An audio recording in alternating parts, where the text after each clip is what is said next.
Imagine this. You have a big dream. You want to create something the world has never seen before. You believe in it so much that you're ready to risk everything, even if people laugh at you, even if the world tells you you're crazy, even if your own friends betray you. Most people give up. Most people run away. But not Walt Disney. He was fired for not being creative enough. He went bankrupt. He was betrayed, rejected, mocked, and left with nothing. But instead of stopping, he created Mickey Mouse. He built the Disney empire, and he turned dreams into a billion-dollar reality. This is not just a story of cartoons. This is a story about life, pain, imagination, and unbreakable belief. If you're struggling, if people don't believe in you, if your dreams feel too big, watch this story till the end. It will change the way you think. And here's the bonus. As you listen, you're not just getting inspired. You're also improving your English, naturally, emotionally, powerfully, because this story is told in simple English with real-life examples and every moment explained clearly. Perfect for all learners. Part 1. The Boy Who Lived Inside a Dream. Let's go back to the very beginning. Name: Walter Elias Disney. Born December 5th, 1901. Place: Chicago, Illinois, United States. Walt was the fourth child in a big family. His father, Elias Disney, was a strict man, hard-working but often angry. His mother, Flora, was warm, gentle, and believed in Walt's creativity. When Walt was just 4 years old, the family moved to a small farm in Marceline, Missouri. This little town changed Walt's life forever. Why? Because it was filled with trees, animals, trains, and quiet streets. Walt used to watch the trains go by and dream of distant places. He loved the world of imagination. From a very young age, Walt began drawing on anything he could find: paper, napkins, even walls. But they were not rich. In fact, they were very poor. So Walt didn't have fancy pencils or notebooks. Instead, he used charcoal sticks from the stove to draw on old newspaper. That's how the world's most magical empire started, with a boy drawing on trash paper. One day, a neighbor saw Walt's drawing of a horse and offered him 5 cents to draw one for her, too. That was Walt's first money as an artist. Walt hated school. Why? Because it didn't allow him to imagine. It was boring, repetitive, and strict. He would often daydream, sketching funny characters in his books. His teachers scolded him. His father said drawing was useless. But Walt didn't stop. Walt's family was very poor. His father struggled to keep jobs. Walt and his brother Roy had to work even when they were children. At age 10, Walt delivered newspapers every morning at 4 a.m., even during the freezing winters of Missouri. He didn't have warm clothes. His hands would bleed from the cold. Sometimes he fainted from exhaustion at school. But he kept drawing. That was the only thing that made him feel alive. When World War I began, Walt wanted to serve. But he was too young to join the army.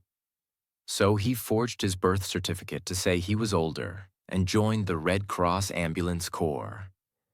At age 16, he was driving ambulances in France, far from home. Even there, surrounded by wounded soldiers in war, Walt decorated his ambulance with cartoons. He drew funny characters on the side to make the soldiers smile. This shows you who he truly was. Even in war, he wanted to bring joy to others. After the war, Walt returned to America and said, "Now I will become an artist." He started working at a commercial art studio in Kansas City, drawing ads for newspapers. But that job didn't last long. Walt had bigger dreams. He wanted to make moving cartoons, something people had never seen. He started his first company with a friend called Laugh-O-Gram Studios. They created little fairy tale cartoons. People loved them, but Walt made a big mistake. He focused only on creativity, not on money. He gave away cartoons for free, trusted too many people, and didn't have a business plan. Soon, he was broke, alone, and sleeping in his office. He had just $40 left, no food, and no support. But instead of crying, he packed a small suitcase, borrowed $500, and took a train to Hollywood. He believed that his real story had just begun. Every great dream starts with the poor boy who refuses to stop dreaming. Walt didn't have money. He didn't have support, but he had a pencil, a dream, and the courage to keep going. Walt Disney stepped off the train in Hollywood with nothing but a small suitcase, a drawing pad, and a heart full of dreams. It was 1923. He was just 21 years old, had only $40 in his pocket, and knew no one.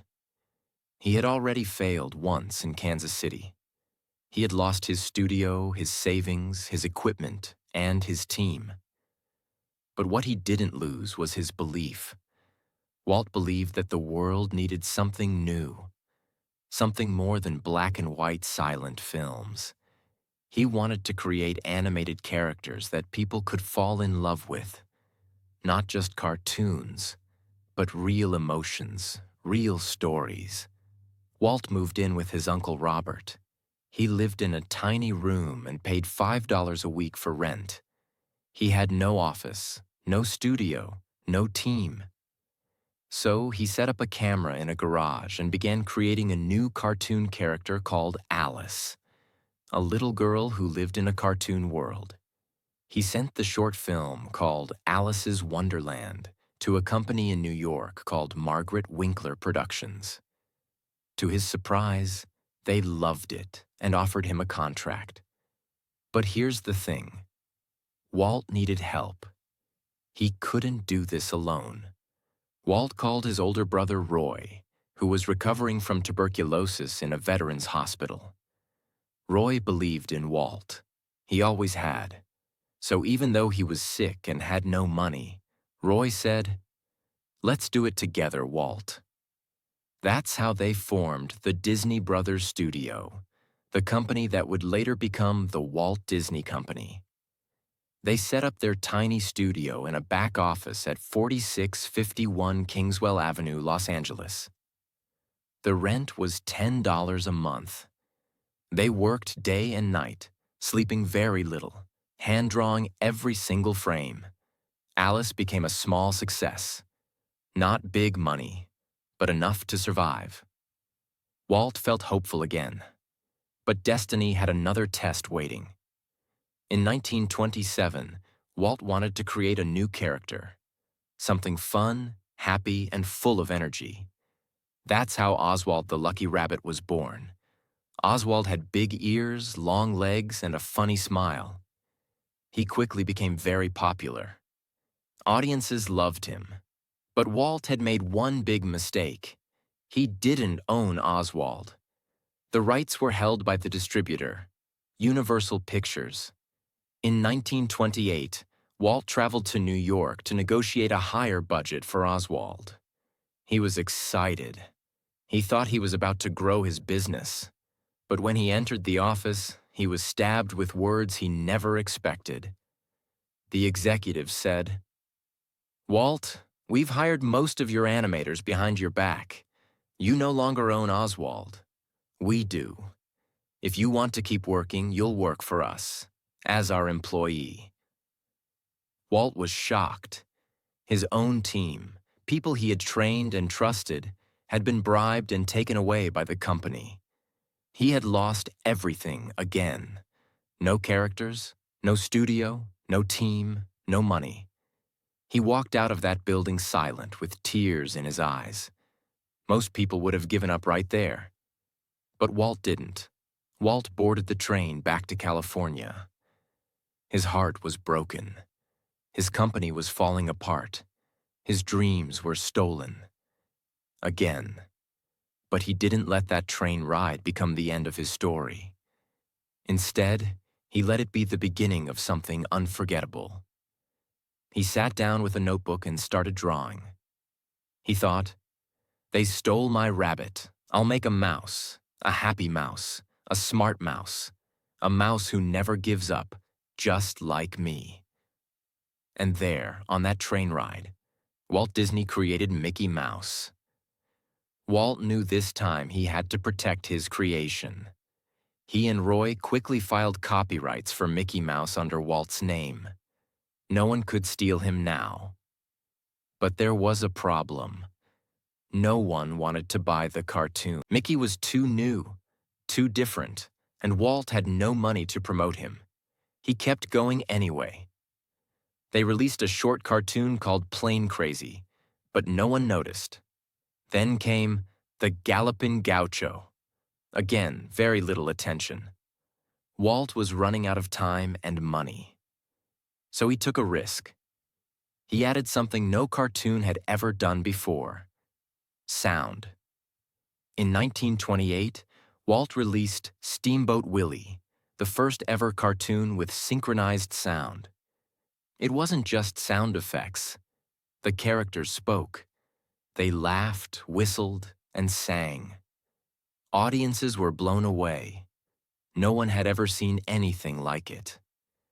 People lined up around the block to watch this funny little mouse on a steamboat. Mickey Mouse became an instant superstar. Just like that, Walt Disney, the man who had lost everything twice, was back on top. Walt began creating more Mickey Mouse cartoons. They were distributed to theaters and shown before movies. Each short film brought in thousands of dollars. Walt and Roy finally had profit. They hired more animators, bought better equipment, and opened a proper studio on Hyperion Avenue in Los Angeles. But Walt wasn't satisfied. He didn't want to just make cartoons. He wanted to build a world, a place where imagination had no limits. When everything was taken from him, even his own creation, Walt didn't cry, complain, or quit. He went back to the drawing board and created something better. They stole his rabbit. He gave the world a mouse. And that mouse became a legend. This part of Walt's story is not just about cartoons. It's about how to fight back after betrayal, how to protect your dream, and how to create something unforgettable when you're broken. Part 2. The Mouse Who Conquered the World. And a Dream That Nearly Killed Him. After the world fell in love with Mickey Mouse through Steamboat Willie, Walt Disney was finally climbing out of darkness. The betrayal of Oswald still hurt. But now, Walt had something he truly owned. Mickey Mouse wasn't just a character. He was a symbol of survival. A little mouse with a big heart. And Walt wasn't just drawing cartoons anymore. He was quietly building an empire. With the money from Mickey Mouse cartoons, Walt and Roy bought a new office on Hyperion Avenue in Los Angeles. It was small at first. Just a few rooms, a few desks, and a small team. But Walt treated it like the beginning of a kingdom. He hired more animators. He pushed them to be better, to do things no one had ever done. He wasn't focused on short-term success. He was obsessed with what could be possible. And that's when he started dreaming of something much bigger. Walt didn't stop at Mickey. He gave Mickey a girlfriend, Minnie Mouse, and she quickly became loved by fans all around the world. Then came more characters. Goofy, the silly dog who was always clumsy. Pluto, Mickey's loyal pet. Donald Duck, the angry, funny duck with a loud voice. Each one became iconic. But here's something most people don't know. Walt Disney voiced Mickey Mouse himself in the early years. Yes, that cheerful, squeaky voice, that was Walt's own voice. He wasn't just the creator. He was Mickey. As Mickey's popularity exploded, Walt and Roy began licensing the character. They started with small things: pencils, lunchboxes, notebooks, and watches. Then came Mickey Mouse dolls, books, posters, even clocks and toys. Soon, Mickey Mouse merchandise was earning over $1 million a year, which was a massive amount of money in the 1930s. That's over $20 million today. But Walt didn't care much about the money. He didn't buy big houses or expensive clothes. He reinvested almost everything back into the studio. Why? Because Walt had a new dream. A dream that everyone thought was impossible. In the early 1930s, Walt began talking about making the first full-length animated feature film. No one had ever done it before. Movies at that time were live action, real people, real sets.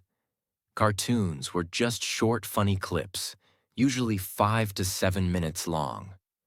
When Walt told people he wanted to make a 90-minute animated movie, people in Hollywood laughed. They called it Disney's Folly. Even Roy and his wife Lillian Disney were worried. Why? Because it was going to cost more than $250,000. And that was just the early estimate. For comparison, most animated shorts cost under $20,000. But Walt didn't care. He said, "This is going to change the world. People will sit down and cry over a cartoon." No one believed him, but he moved forward anyway. Walt chose Snow White and the Seven Dwarfs as the story for his film. It was a classic fairy tale, with love, danger, magic, sadness, and hope. But turning it into a cartoon wasn't easy. Walt pushed his team to go beyond anything they'd done before.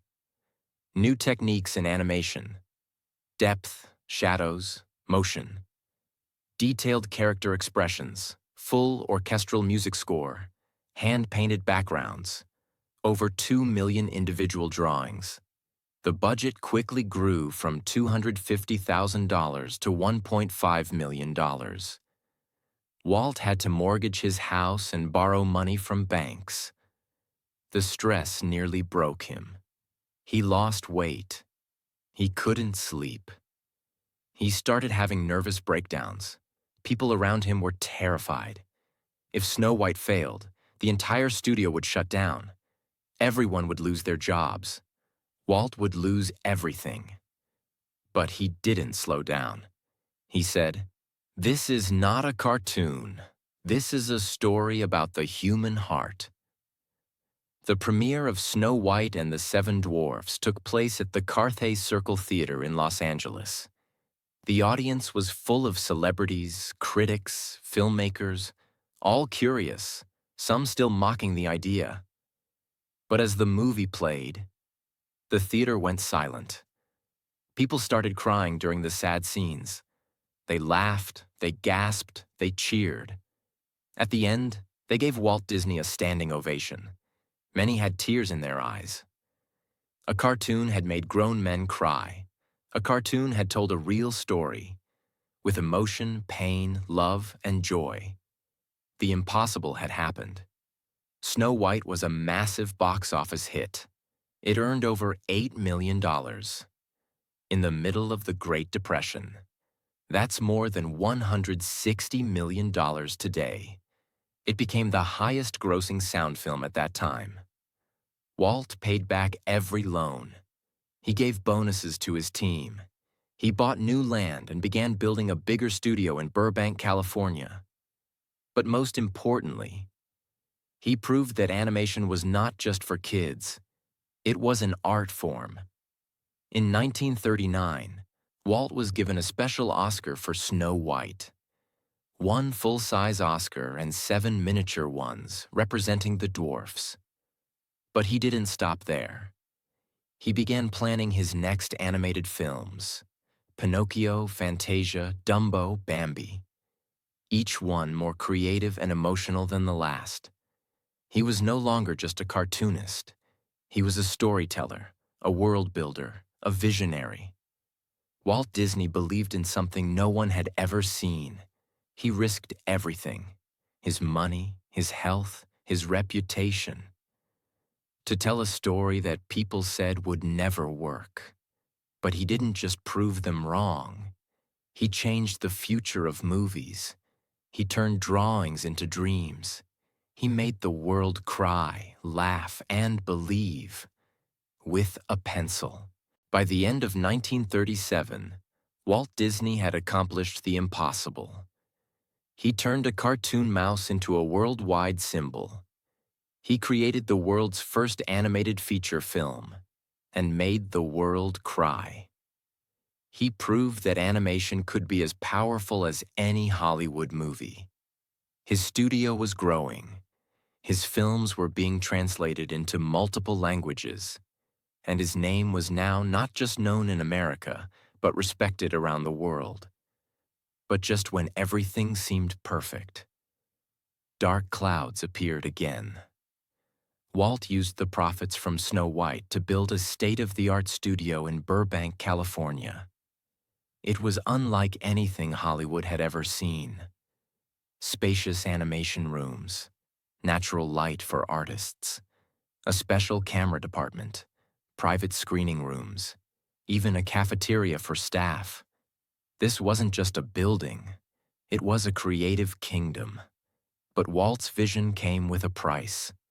The construction alone cost over $3 million, a massive amount in the 1930s. And while the studio looked like paradise, financial pressure was building behind the scenes. After Snow White, Walt immediately began working on several new animated films. 1. Pinocchio, 1940, a wooden puppet who wants to become a real boy. 2nd Fantasia, 1940, a blend of classical music and animation, including Mickey as the sorcerer's apprentice. 3rd Dumbo, 1941, a baby elephant with giant ears who learns to fly. 4. Bambi, 1942, a deer's emotional journey from childhood to adulthood. These films were incredible.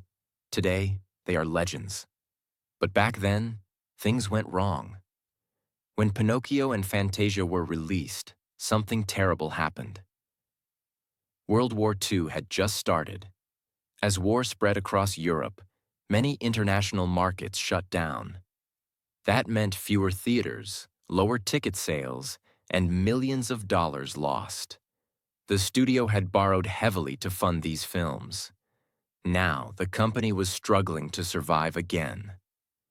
Walt was devastated. These were his best creations, but the world was too busy fighting to watch cartoons. He refused to blame the world. Instead, he worked harder. But soon, he was about to face one of the darkest moments of his life. Not from outside, but from inside his own studio. Walt always saw himself as a leader, not a boss. He thought his studio was like a family. He believed he treated his artists well. But not everyone felt the same. Some animators were paid much more than others. Some worked long hours without fair recognition. And during the financial crash, Walt had cut salaries, but not his own. Tensions started to grow quietly. Then, on May 29, 1941, more than 300 Disney employees walked out of the studio. They were holding signs that said, "Disney unfair. Mouse is a rat. Don't smile with Mickey." Walt was crushed. He had spent years building something magical. Now he was being called a monster by the very people he gave jobs to. The strike went on for weeks. Walt was under pressure from newspapers, studios, investors, and even the U.S. government to settle the conflict. He was also emotionally breaking. This was not just about business. For Walt, This was personal. He felt betrayed, misunderstood, and deeply alone. So his doctor, and even his wife Lillian, told him to step away. He needed distance. That's when Walt accepted a government invitation to travel abroad as a goodwill ambassador to Latin America. He left the company in Roy's hands. For the first time in years, Walt Disney stepped away from the studio he built. During World War II, the Disney studio stopped most of its feature film work. Instead, they made military training films, war propaganda cartoons, and public safety animations. Mickey Mouse, Donald Duck, and Goofy were shown in Army uniforms. These cartoons weren't about fun. They were about helping soldiers and educating the public. The U.S. government paid Disney to make these films, which helped the studio survive financially during the war. Walt didn't enjoy it, but he did it because he believed in supporting the country. And he knew. To dream again, first we must survive. Even while his studio was doing war work, even while he was recovering from betrayal, Walt was thinking about something completely new. He had noticed something during his travels, and even while visiting small amusement parks with his daughters, Diane and Sharon. He hated how dirty, cheap, and boring they were. He thought, what if there was a place where families could go together, where dreams felt real, where stories came to life? An amusement park, but like nothing anyone had ever seen. A place where people didn't just watch the magic, they lived inside it. That idea began to grow quietly inside him, while the world saw Mickey, Pluto, and Goofy on screen. Walt was secretly sketching castles, rides, worlds, and lands on napkins and notepads.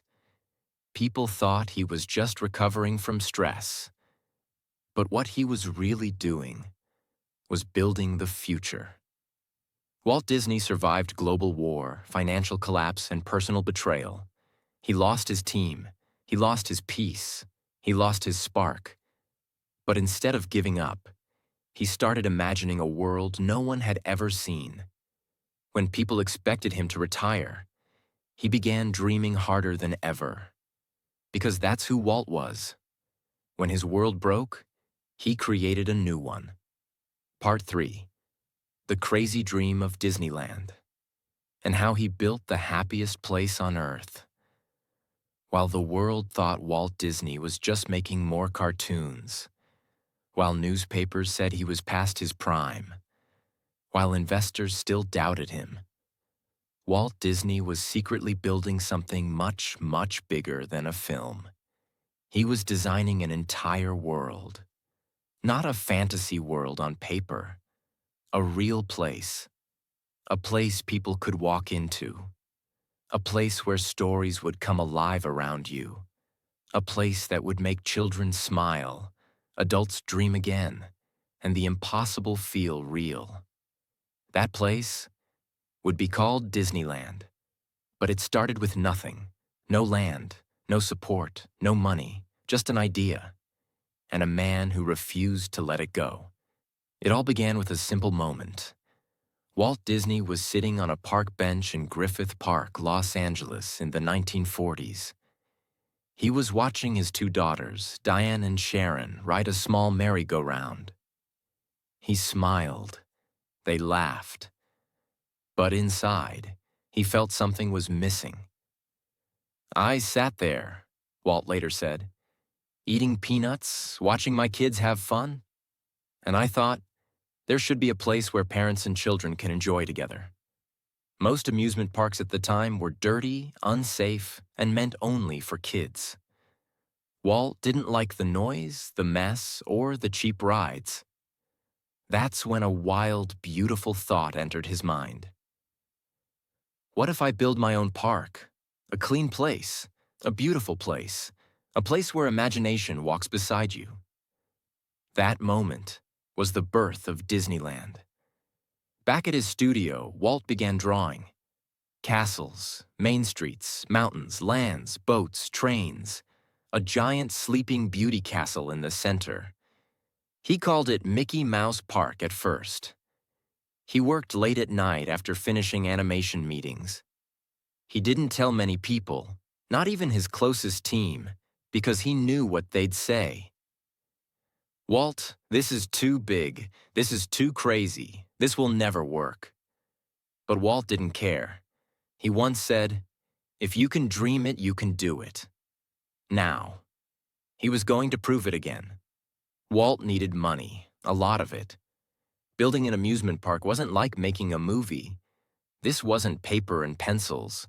This was land, cement, steel, rides, water systems, electricity, parking, and thousands of employees. The cost would be over $17 million. In the 1950s. That's equal to more than $190 million today. Walt tried to get bank loans. They said no. He asked investors. They laughed. Even Roy Disney, his own brother, told him this was financial suicide. But Walt didn't stop. He said, "I'm not asking for permission. I'm building the future." So he made a dangerous decision. Walt Disney made a brilliant deal with ABC, a television network that needed new content. He said, "I'll make you a weekly TV show. You help fund my theme park." ABC agreed. They invested $500,000 in Disneyland and gave Walt a 1-hour weekly slot on national TV. Walt used that show, called Disneyland, to promote the park before it was even built. Each week he shared cartoons, behind the scenes of animation, new characters, and previews of the park. Millions of Americans watched in excitement. No one had ever marketed a theme park on TV before it even existed. Walt was now raising money and building a fan base at the same time. He sold life insurance, mortgaged his home, borrowed money from friends, and risked everything he had built over 30 years. All for a dream. Walt chose a 160-acre piece of land in Anaheim, California. At the time, it was full of orange trees and farmland. People thought he was crazy. Anaheim was far from Los Angeles. There were no freeways, no hotels, no tourism. But Walt saw what no one else saw. One day, this will be the heart of joy. He bought the land for $879,000. Then construction began, and nothing was easy. Disneyland was built in just 1 year, between 1954 and 1955. But almost everything went wrong. Water pipes broke. Heat waves destroyed concrete. The castle roof caught fire once. Workers fell behind schedule. Rides broke during tests. Contractors quit halfway through. And Walt kept changing designs. Even after walls were built, the workers called it Walt's nightmare. But Walt kept walking the site every day in a hard hat, sweating under the sun, pointing, fixing, encouraging. One worker said, "You didn't want to disappoint Walt." Even when he was tired, his eyes were still dreaming. The big day arrived. More than 28,000 people showed up to Disneyland's opening day, even though they had only planned for 15,000. Counterfeit tickets were sold. Traffic was so bad, cars were stuck for 7 miles. Rides broke down, food ran out, bathrooms overflowed. High heels sank into the fresh asphalt because it was still hot. The media called it Black Sunday. Some said the park would fail within a year. But Walt said nothing. He simply fixed everything. Within weeks, the problems were solved. Within months, crowds kept growing. And within a year, more than 3.5 million people had visited Disneyland. Disneyland was a miracle.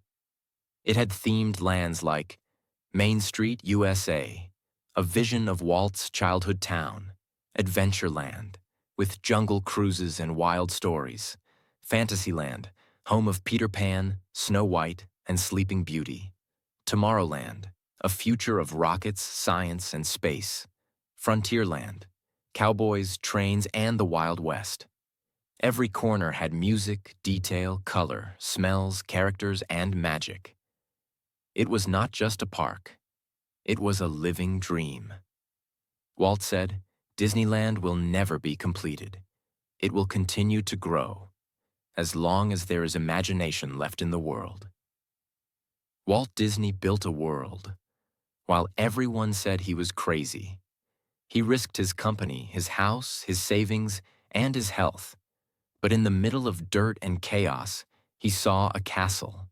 And where others saw oranges, he planted imagination. Disneyland wasn't built with money, it was built with belief. Part 4.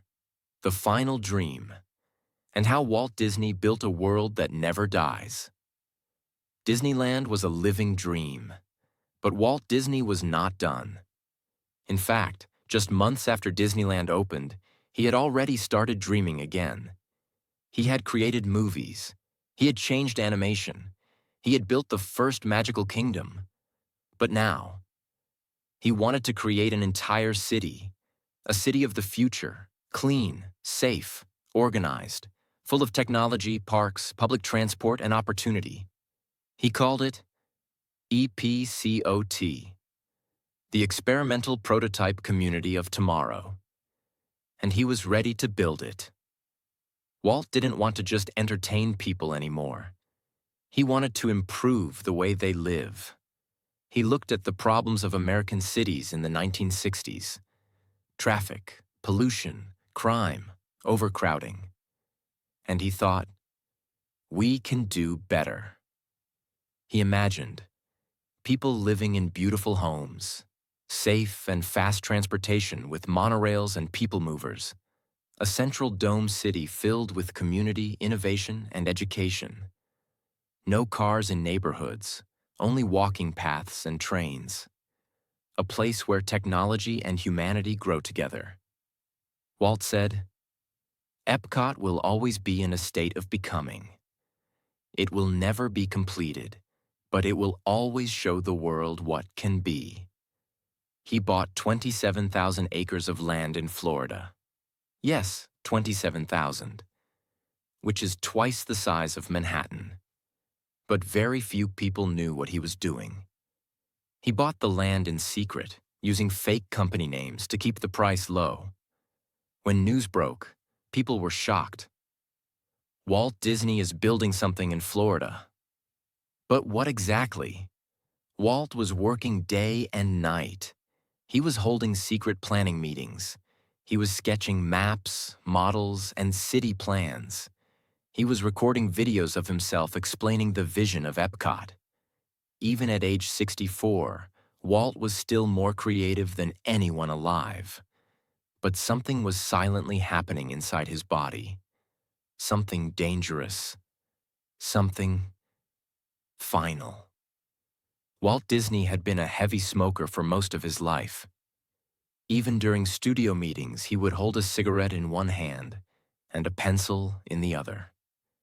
In November 1966, he went to the hospital for a minor neck injury. Doctors took an X-ray and found a dark spot on his left lung. It was lung cancer, and it was already spreading. Walt kept it private. He didn't want anyone to panic. He told very few people. Even some of his team didn't know. He quietly began treatment, but his body was weakening. He kept working anyway. Even from his hospital bed, he had sketches, maps, and papers around him. He had the model of Epcot placed on the ceiling above him, so when he looked up, he could see his city. Roy Disney later said, even in his last days, Walt wasn't thinking about death. He was thinking about what the world could become. Walt Disney died on the morning of December 15, 1966, just 10 days after his 65th birthday. The man who changed childhood, cinema, storytelling, and imagination closed his eyes quietly in a hospital room in Los Angeles. No big ceremony, no speeches, no cameras, just silence.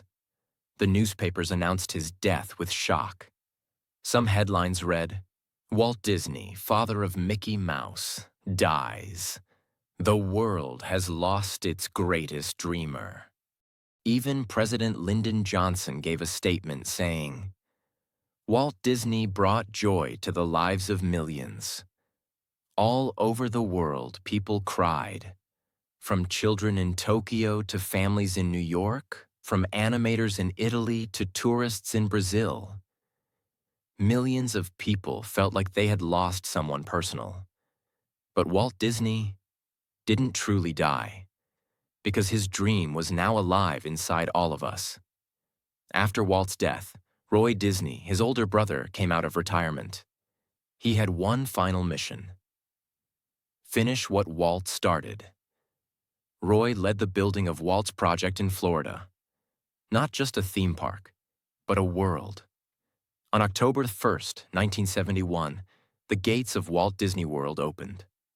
It was 5 times bigger than Disneyland, a full resort, a castle twice the size, lakes, hotels, trains, golf courses, transportation systems.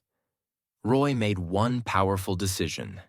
He renamed it Walt Disney World, not just Disney World, because he wanted the world to remember who dreamed it first. Then, just 2 months later, Roy Disney passed away too. The 2 brothers who built an empire from pencils and paper were now gone. But they left something behind, something unstoppable. Today, the Walt Disney Company is worth over $180 billion. Owns Pixar, Marvel, Star Wars, National Geographic, Hulu, and more. Operates 12 theme parks across 6 countries. Has created over 750 films and shows. Employs more than 200,000 people worldwide. But more than the money, the numbers, or the business, Walt Disney left behind something far greater. He left behind a feeling, a belief that imagination matters, dreams are possible, a pencil can become a castle, a mouse can change the world. Walt Disney was not rich, he was not perfect, he was not lucky. He was just a man who refused to stop dreaming. He was fired, rejected, stolen from, broke, depressed, betrayed, sick. But still, he believed. When the world laughed, he imagined. When the money ended, he borrowed. When his body failed, he kept drawing. And when death came, he left behind an empire of dreams. If you're listening to this right now, here's what you must remember. You don't need to be born lucky. You don't need to have everything figured out. You just need one thing: a dream that is bigger than your fear. And if Walt Disney could build all this, with broken pencils, empty pockets, and a heart full of belief, then what's stopping you? If you listened to this story from part 1 to part 4, congratulations. You just learned hundreds of powerful English sentences naturally. That's how you improve. By listening to real stories, told with emotion, and learning with your heart, not just your brain. If this story moved you, if you felt something inside, if it gave you courage, hope, or imagination, then please like, share, and subscribe. Not for me, not for the channel, but because someone out there needs this story today, just like you did. Let them hear it. Let the dream continue. Because in the words of Walt Disney himself, it's kind of fun to do the impossible.